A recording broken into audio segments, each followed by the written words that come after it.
Stanco di vedere quelle brutte unità esterne? Scegli Tecnopoint, i climatizzatori invisibili. Chiedi al tuo installatore o visita il sito www.tecnopoint.com.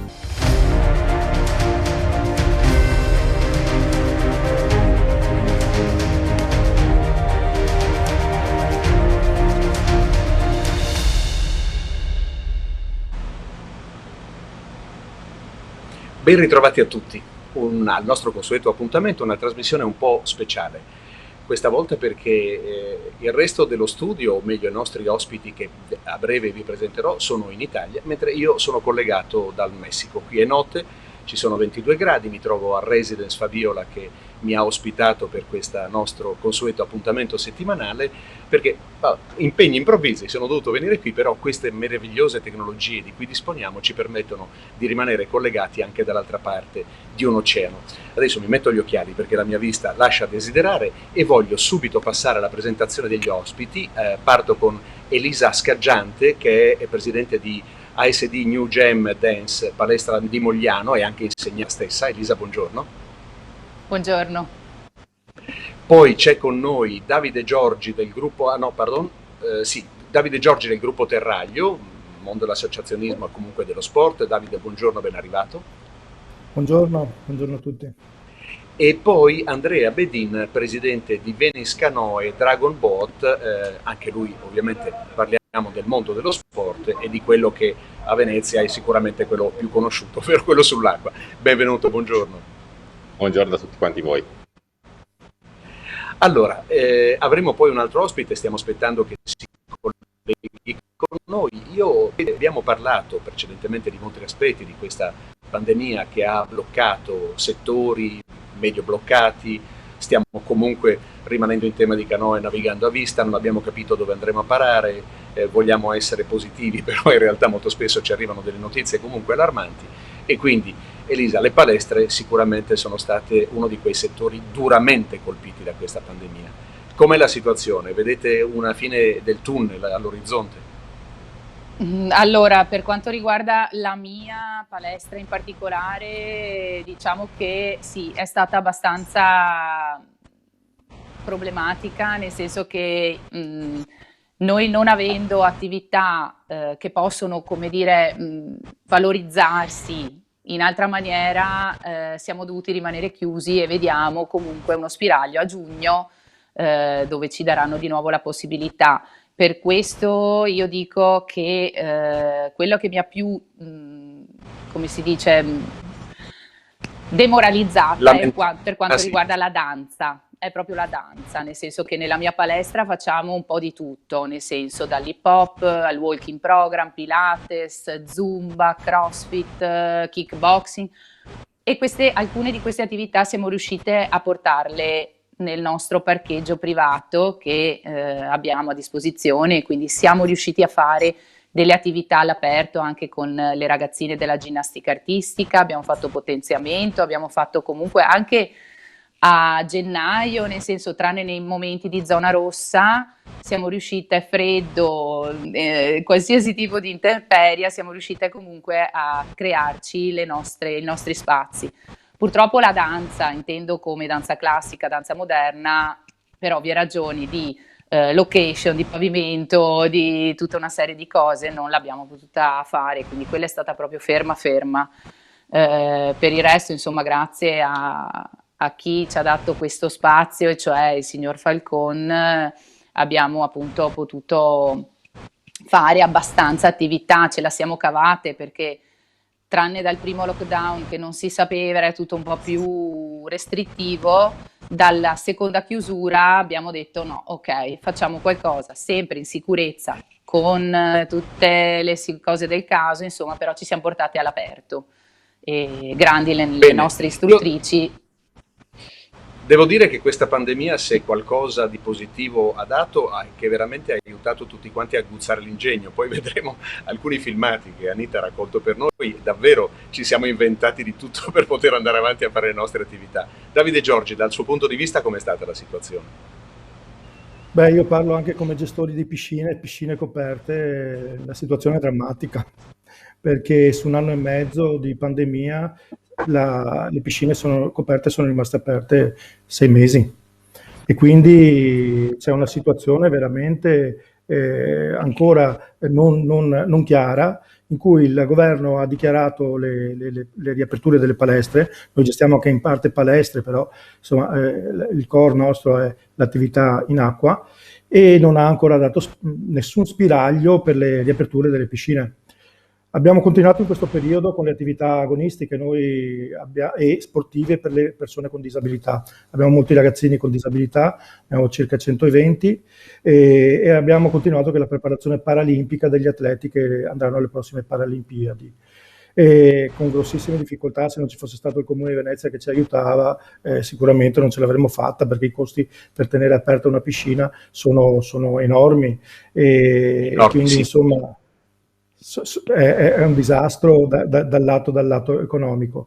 Con le attività motorie sì, ci siamo inventati qualcosa, come la collega, insomma, abbiamo anche noi danze e altre attività motorie sportive, nell'ambito sempre dell'agonismo ovviamente, assicurando Certo. ai ragazzi e alle ragazze tutte le attività, insomma, che si potevano fare, negli spazi aperti che abbiamo adiacenti agli impianti.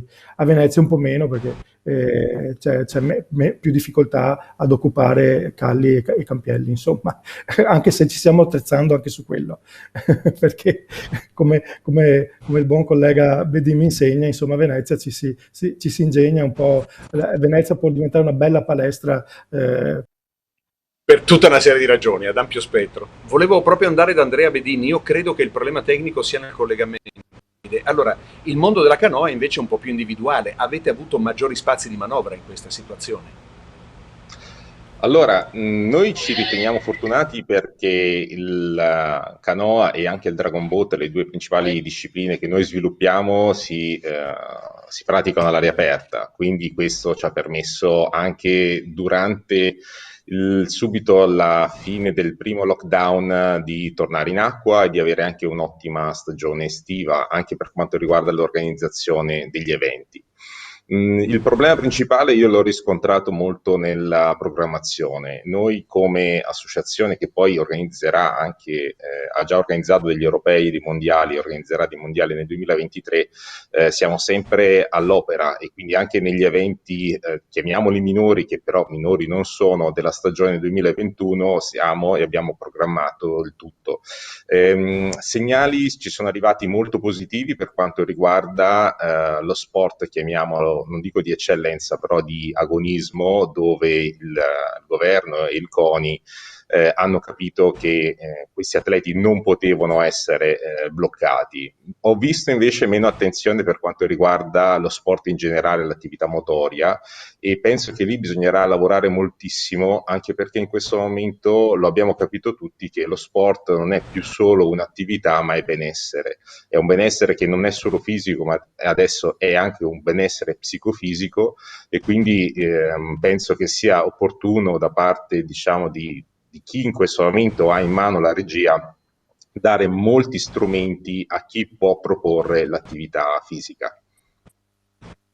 Sì, io ovviamente sono assolutamente d'accordo con lei, ma volevo proprio andare a Lisa, era una domanda che volevo farle anche prima, perché quando parliamo di benessere psicofisico, soprattutto nei più giovani, partecipare alla palestra, ma soprattutto fare anche attività motorie quale la danza, non è solo sviluppare il fisico o andare magari per qualcuno che vuole fare un percorso professionale alla ricerca di una professione artistica futura. Lì c'è proprio un modo per esprimersi, per far uscire anche il malcontento, il disagio e quant'altro. Se blocchiamo anche questo, siamo davvero in un vaso di vetro. Credo che sia poi questo il problema che anche voi riscontrate. Sì, infatti questa è stata una cosa che, ripeto, per quanto riguarda appunto le mie allieve di danza, è stato molto pesante. Ci sono state mamme di ragazze, soprattutto in adolescenza, che mi hanno chiesto se potevano fare delle lezioni anche privatamente, singolarmente, proprio perché alcune di loro non riuscivano più ad avere la loro valvola di sfogo, di espressione, dove tirar fuori le proprie emozioni, che nel nostro caso appunto erano abituate a farlo ballando, studiando, stando in sala prove, eccetera, e mi hanno chiesto questo, e appunto non si sapeva come ci si poteva comportare, e abbiamo cercato di fare qualcosa del genere all'aperto, ma Ho perso Elisa per un attimo. Davide, lei vive il mondo dell'associazionismo, ha parlato di un tema molto delicato e molto importante, che è quello della disabilità.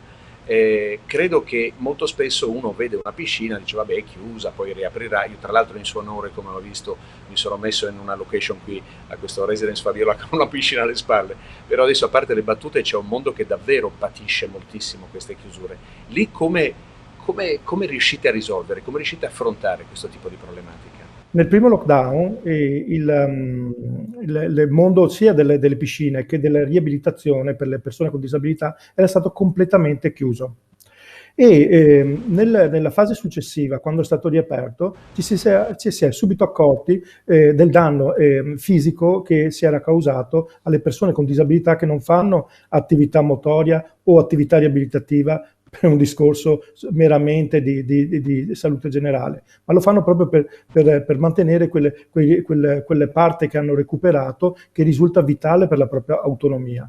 E si era appunto accorto che la cosa non andava bene, e quindi nella ripresa abbiamo avuto una marea di persone che si erano aggravate nelle proprie patologie. Abbiamo continuato fortunatamente con la chiusura anche successiva a perseguire questa attività per le persone con disabilità. Il problema sta proprio c'è un mondo che pensa alle attività motorie spesso solo e unicamente relativamente all'attività sportiva, che è un'attività educativa molto importante per i giovani, ma come accennava anche prima Andrea, le attività rivolte alle persone che hanno patologie, che siano patologie gravi come una disabilità permanente, ma anche patologie acquisite come il mal di schiena, il diabete. Le attività motorie sono fondamentali per la cura e la prevenzione. Fermare queste attività significa avere poi un'implicazione sociale e sanitaria che ci vorranno veramente anni per recuperare, e questa cosa qua secondo me non è stata presa in considerazione in maniera seria da chi ha deciso e ha programmato le chiusure, perché se l'avesse fatto avrebbe avuto molto più cura su questo aspetto qua. E la cosa che fa un po' così, ci imbarazza, è il fatto che poi alla fine anche queste aperture siano così parziali, insomma. Noi avevamo speso l'ira di Dio di risorse per i protocolli che avevamo messo in atto, e guardi, noi abbiamo avuto controlli dei NAS, controlli di tutti gli enti. Non in tutto il Veneto non è mai stato registrato un caso. Pronto? Un caso di Covid. E la cosa ci dispiace tantissimo, insomma. Cioè, se ci avessero lasciato lavorare, molto probabilmente avremmo evitato molte più difficoltà sanitarie di quelle che invece il Covid ha creato. Comunque il mondo della disabilità fortunatamente in questo periodo ha continuato a lavorare, perché se no, se si fosse fermato, avremmo causato un danno veramente enorme. Guardi Davide, con Gianni Vindigni, il proprietario di Televenezia, abbiamo deciso di chiamare questo programma Stanno facendo 48 perché purtroppo, le devo dire da vecchio uomo di televisione, che la politica molto spesso viva su un altro pianeta per me è un dato di fatto ormai inconfutabile. L'ho avuto modo di verificarlo in tutte le latitudini e in tutte le longitudini del mondo, tra l'altro, non è solo un problema italiano. Però purtroppo in caso di una pandemia o di una situazione tanto grave come questa, devo dire che non ce lo possiamo permettere. Ora, essere avulsi dalla realtà e non rendersi conto che al di là dei numeri ci sono delle storie personali di persone, appunto, e chiedo scusa per il bisticcio di parole, che devono assolutamente poter fare delle cose. Io faccio sempre di hardcore nella trasmissione, il pubblico me lo perdonerà. Io sono diabetico da 20 anni, di più anzi, e io devo camminare per forza, non ho alternativa, perché se non faccio attività fisica e vivo solo di medicamenti non mi risolve il problema, anzi lo acuisce ulteriormente. E purtroppo questa è una deficienza, lei l'ha detto bene. E come facciamo allora da cittadini, da persone impegnate come lei? La domanda diretta è: come facciamo a far capire a questi signori che ci sono vari risvolti della stessa medaglia?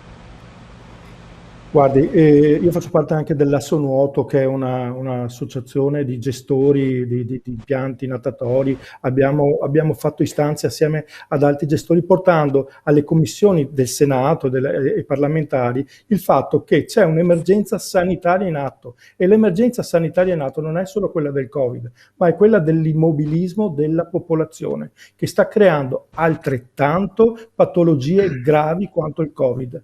E questa cosa qua, se non entra in testa che c'è un'emergenza sanitaria e che abbiamo bisogno di riaprire i luoghi dove si fa cura, no? Dove ci si contagia, dove si fa cura, perché lei diceva bene, un diabetico ha bisogno di muoversi, uno che ha mal di schiena ha bisogno di muoversi, l'alternativa qual è? Le medicine, no? Con la spesa sanitaria che impazza di spese farmaceutiche, sicuramente il Covid questo l'ha determinato, ma per evitare tutto questo noi dobbiamo riaprire in sicurezza, ma riaprire le attività motorie sportive. C'è un'emergenza sanitaria in atto e il politico lo deve assumere questa responsabilità, se la deve assolutamente assumere. Tra l'altro ci sarà la onda lunga, perché ovviamente gli effetti di quello che si sta producendo arriverà più avanti, quindi quando magari usciremo dal Covid poi dovremo affrontare tutta una serie di problematiche che sono quelle di cui lei sta parlando. Andrea, lei come la vede? Giro a lei la stessa domanda, come vede la situazione? Sì, ma su certe tematiche alla fine penso che ci sia ampia condivisione. Io su un aspetto terrei, per entrare proprio a rimanere nello specifico, diciamo, del nostro intervento, io vorrei più fiducia nello sport. In questo momento qui abbiamo delle organizzazioni sportive con delle capacità e delle professionalità pronte a intervenire nel territorio. Io penso che bisognerebbe guardare innanzitutto questo risvolto, e poi mi dispiace uscire in un concetto molto forte, però quello che non ci si rende conto è quanto dovremo ancora subire gli effetti della pandemia, perché l'animo di molti è nel trovare anche nella stessa vaccinazione le soluzioni. Io invece sono dell'aspetto che, ed è un parallelismo che non vorrei che sia molto difficile da comprendere, è come se durante la seconda guerra mondiale c'era un bombardamento e non si poteva evitare il bombardamento. In questo momento qui c'è stato un bombardamento da Covid che non potevamo evitare. Comunque i danni rimangono, non sono danni tangibili che sono quelli delle macerie e purtroppo dei morti che comunque sono condivisi in quel periodo storico e in questo periodo storico, però ci sono voluti anni per recuperare quello che era andato distrutto. Qui ci vogliono sicuramente lunghi tempi per recuperare, e secondo me bisogna subito in questo momento capire quali sono gli attori, in particolare io parlo dello sport, che possono aiutare questo aspetto. A volte ci si riempie la bocca di grandi paroloni, ma io qui vorrei essere molto semplice e diretto. Io sono molto a contatto anche con le signore che sono state operate al seno, cioè le famose donne in rosa, attraverso l'attività del Dragon Boat, e oltre all'aspetto fisico vedo che l'essere riusciti anche durante l'inverno, con l'utilizzo della mascherina e col distanziamento sociale a bordo delle imbarcazioni, ad uscire in barca, è stato un grandissimo valore aggiunto. E dico non solo un valore aggiunto per loro, ma anche un valore aggiunto per me e chi con me ha coordinato quelle attività, perché abbiamo visto che le cose si possono fare, e quello che chiediamo, e io chiedo continuamente, è di avere maggiore fiducia nel mondo sportivo, perché il mondo dello sport nasce già dalle regole, è abituato a rispettare le regole e sicuramente potrà dare un grande apporto nell'attuale pandemia e anche nel post pandemia. Guardi Andrea, io come conduttore sono abituato, per la scuola di regole di cui parlava lei, ma quelle televisive, a non commentare. Però ci sono momenti in cui uno non può farlo. E l'amarezza, le devo dire francamente, io sono nato a Milano, anche se le mie origini sono assolutamente venete, in parte friulane. L'amarezza è di vedere le piscine chiuse, di vedere la mancanza di attività sportive e poi di vedere permessi gli assembramenti sui Navigli a Milano di gente che va a prendere lo spritz. E allora lì mi faccio delle domande, devo dire francamente, non so se a Milano si beve lo spritz, insomma comunque che vanno a prendere l'aperitivo, e lì mi faccio delle domande perché evidentemente c'è qualcosa che non funziona nella visione politica del nostro paese. Non possiamo dimenticare non tanto la funzione e l'importanza dello sport, ma che i greci avevano capito, inventando le Olimpiadi, che lo sport era fondamentale a 360 gradi. Non è una cosa che abbiamo scoperto l'altro giorno. Eppure pare che ce ne stiamo dimenticando, come se fosse un'attività tipo il cinema non è indispensabile. Ecco, il non indispensabile è quello che mi preoccupa, perché non è indispensabile andare al ristorante, con tutto il rispetto per i ristoratori, o andare al bar, perché tutti hanno bisogno di lavorare, però è indispensabile mantenere delle relazioni sociali, una vita attiva nel senso sano del termine. Quindi chiedo scusa se ho dato il mio punto di vista, però evidentemente se si fa un'osservazione la si deve fare puntuale, e mi stupisco che la politica non abbia la sensibilità di rendersi conto della enorme discrasia che avviene che sta sotto i nostri occhi tutti i giorni. Adesso mi taccio perché sennò mi intervisto da solo. Elisa, prima di venire da lei, vorrei però chiedere a Matteo di mandare in onda un filmato che è uno dei tanti che hanno fatto storia per questa pandemia, di quelle due ragazze che giocavano a tennis. Viva la necessità di questo.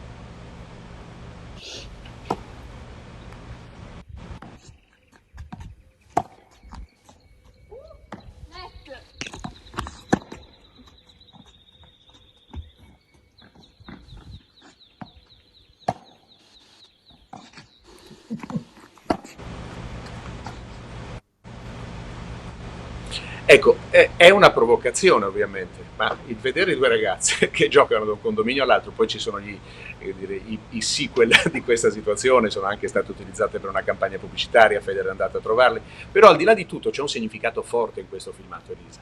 Manca l'attività. Manca.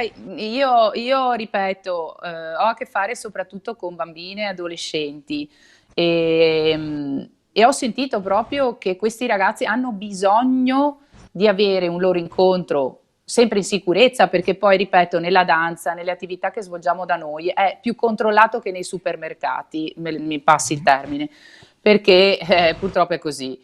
E questi ragazzi stanno soffrendo perché comunque stanno di più al cellulare, stanno di più davanti alla televisione, non sanno cosa fare perché poi vanno a trovare gli amici e non si può, e cosa faccio? Si sentono veramente soli, e l'adolescenza è un'età molto particolare, molto delicata, quindi sì, certo, dopo si cercano gli escamotage, quindi cercare di creare delle attività che si possano svolgere comunque.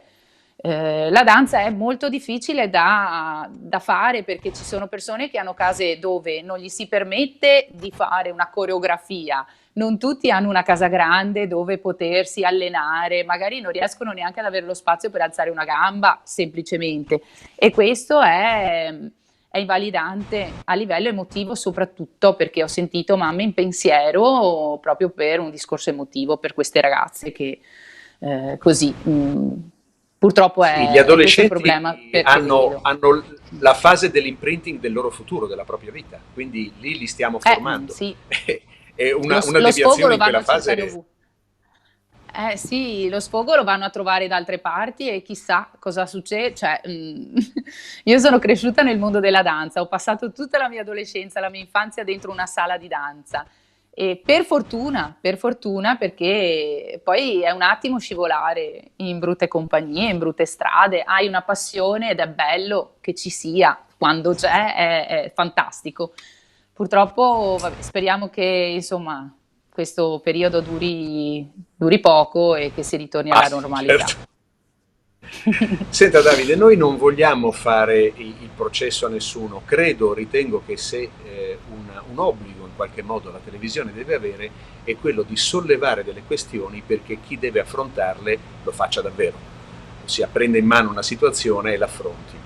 Noi deleghiamo, grazie al voto, per questo ho sempre ribadito il concetto che fosse importante votare, deleghiamo grazie al voto, dicevo, il potere nelle mani di qualcuno che ci rappresenta e che deve lavorare nel nostro interesse. Quindi il mio obiettivo in questa trasmissione non è di fare una polemica fine a se stessa, però di portare all'attenzione, sì.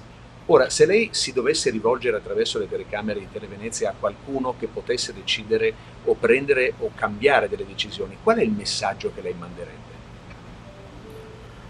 Allora, se mi dovessi rivolgere per esempio, facciamo un esempio, a qualche componente del comitato tecnico scientifico che sta guidando attualmente la politica, perché ovviamente la politica si appoggia su dati e considerazioni che delle persone che hanno le competenze per poterlo fare lo stanno facendo appunto attraverso il comitato tecnico scientifico.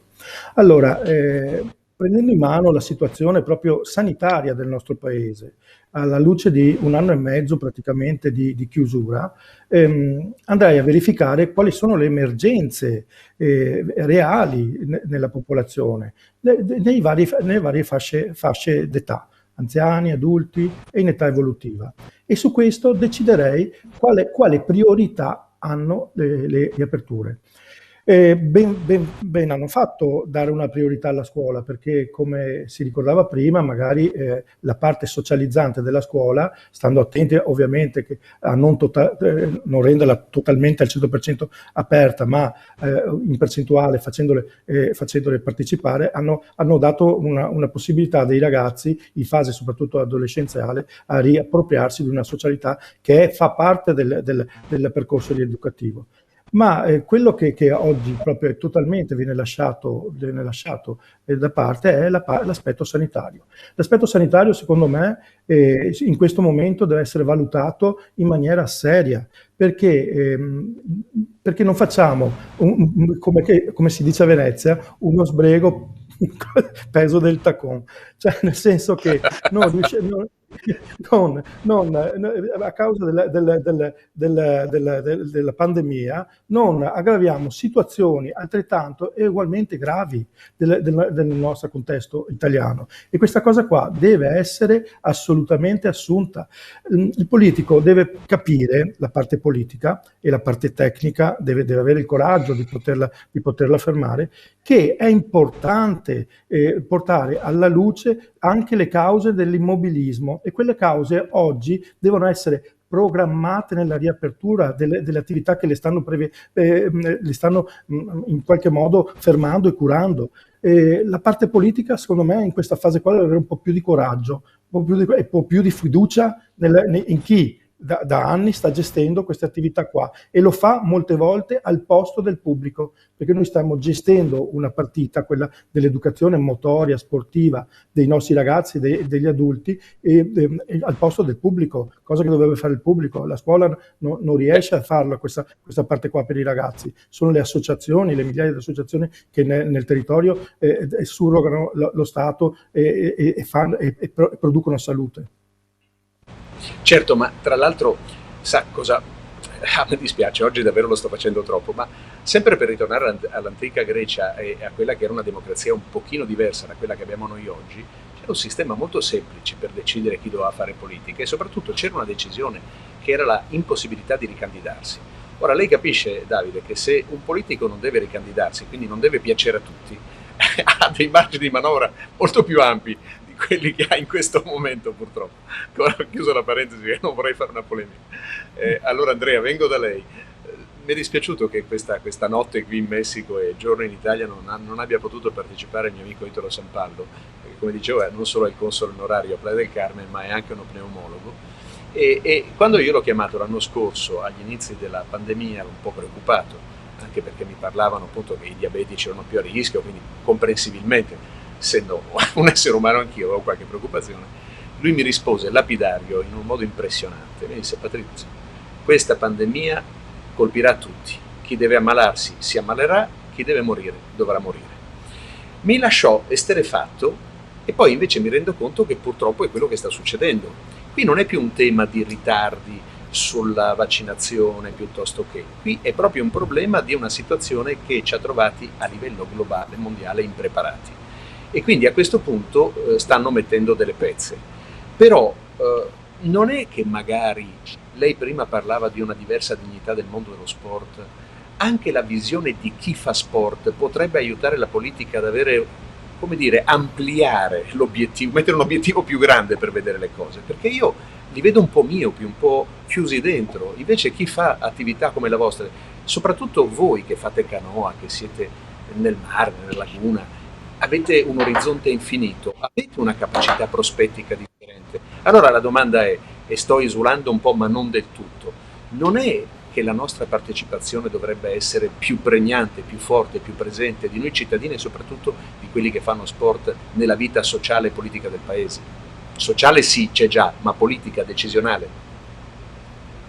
Ma come non dire sì a questa domanda, perché prima mi ricollego al discorso mens sana in corpore sano ancora dei nostri antichi romani, che non dicevano a caso, e non è arrivato casualmente a noi questo fatto di avere delle persone, diciamo, che possono ragionare e anche essere utili alla società, in persone che giustamente sono anche altrettanto attenti a quello che è in fin dei conti la nostra macchina principale, il nostro corpo. Io sono dell'idea che lo sport è stato o è ancora visto come un'attività accessoria. Io mi sono ritrovato a fare lezione nelle scuole elementari per i progetti delle giornate dello sport, e ho insistito con i ragazzi lanciando un messaggio quasi a dire: portate 2 volte a settimana i vostri genitori a passeggiare con voi, o chiedete ai vostri genitori di fare sport con voi, perché secondo me siamo un po' cresciuti nell'idea di vedere lo sport proprio come attività accessoria. Invece, e mi riconduco alla domanda, l'attività sportiva non guardiamola solo e soltanto, anzi io sono stato un ex atleta di canoa e quindi sono ben felice del mio trascorso, come un obiettivo da raggiungere, una medaglia, una vittoria. Lo sport ormai è diventato un atteggiamento sociale. In questo momento io vedo, non solo nello sport, ma anche in un'iniziativa che dovrebbe avere la politica a 360 gradi. E tra le fasce che in questo momento vengono sempre meno citate, io ci terrei ad avvicinare molto e a dare indirizzi alla fascia dei 20-30 anni, perché non sembrano quelli saranno o dovrebbero diventare i futuri papà e le future mamme. E parlava prima anche Elisa delle difficoltà giustamente che entrano nella famiglia, giustamente proprio con le mamme, e quindi tutte le fasce di età sono importanti, ma in questo momento bisogna dare ascolto sicuramente al cittadino, bisogna dare molta attenzione a tutte quante le fasce, ma io quello che vorrei proprio è come ha detto anche Davide, un salto oltre la siepe, un coraggio di capire che questa non è la situazione dove bisogna mantenere la poltrona. Questo è il momento in cui bisogna essere ricordati perché si è avuto il coraggio di fare certe azioni. Guardi, io la ringrazio moltissimo, siamo qualche minuto in ritardo rispetto alla fascia pubblicitaria, ovviamente gli ospiti rimarranno con noi, chiedo anche al pubblico di rimanere con noi, pazientate solo un attimo e ritorneremo tra poco. Rispetta la facciata della tua abitazione, scegli Tecnopoint, i climatizzatori invisibili senza l'unità esterna dell'impianto. Facili da installare, silenziosi, interamente made in Italy e altamente performanti, sia con tecnologia ad aria che ad acqua. Con Tecnopoint, addio alle brutte unità esterne, perché l'essenziale è invisibile agli occhi. www.tecnopoint.com. Aderisci al circuito Venetex.